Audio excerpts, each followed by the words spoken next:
So I've been wearing the Haylou Solar Lite 2 for about 3 weeks now. And honestly, I wasn't expecting much for the price.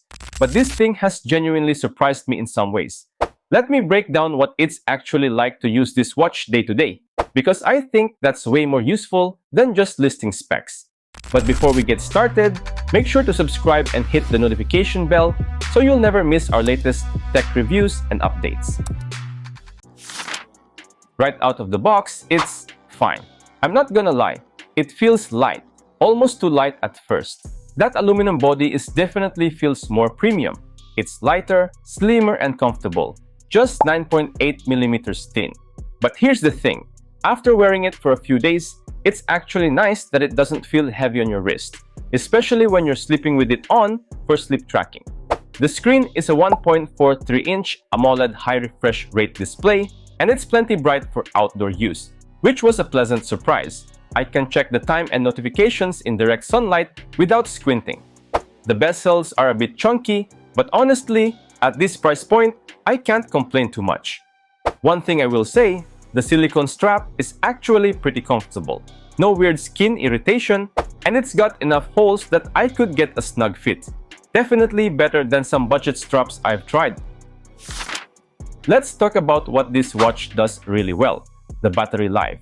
Haylou claims up to 17 days with battery saving mode, and while I didn't quite hit that, I got about around 7 to 10 days with pretty regular use. That's with heart rate monitoring on, sleep tracking every night, and checking notifications throughout the day.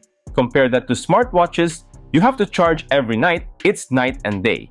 I've honestly forgotten what day I last charged this thing multiple times. When you do need to charge, it comes with pogo pin, and it takes maybe an hour and a half, which is totally reasonable. If you're someone who hates charging devices constantly, this is genuinely one of the best features. Now, fitness tracking. It's got over 100 sport modes, which sounds impressive until you realize you're probably only going to use like 3 of them. I mainly use it for running and workouts, and it's decent. The step counter seems pretty accurate and can even sync to Strava apps, which is great added features. Heart rate monitoring is okay for general trends, but if you're looking for medical-grade precision, this is not the one. GPS is where things get a bit tricky. It doesn't have built-in GPS, so it relies on your phone's GPS for tracking runs. That means you need to bring your phone with you, which might be a deal-breaker for some people. Smart features are pretty basic. You get notifications, which work fine, but you can't reply or do anything interactive. You can receive calls with built-in mic and speakers. It's purely a notification viewer, which is honestly all I need most of the time. The Haylou Fun app is functional. It's not winning any design awards, but it gets the job done.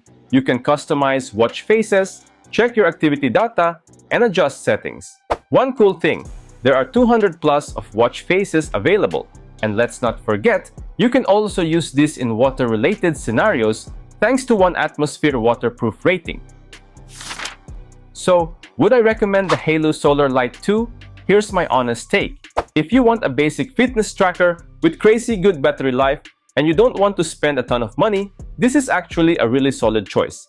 It does the essentials well: time, notifications, basic fitness tracking, sleep monitoring, receive calls, and it'll last you weeks on a charge. But if you need GPS tracking without your phone, advanced health metrics, or premium build quality, you're gonna want to spend more money on something else. For me, I'm keeping it.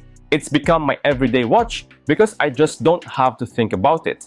And sometimes, that simplicity is exactly what you need. That's it for this review of the Haylou Solar Lite 2. Let me know if you have any questions in the comments. And if you found this review helpful, give it a thumbs up. And don't forget to subscribe for more exciting tech content.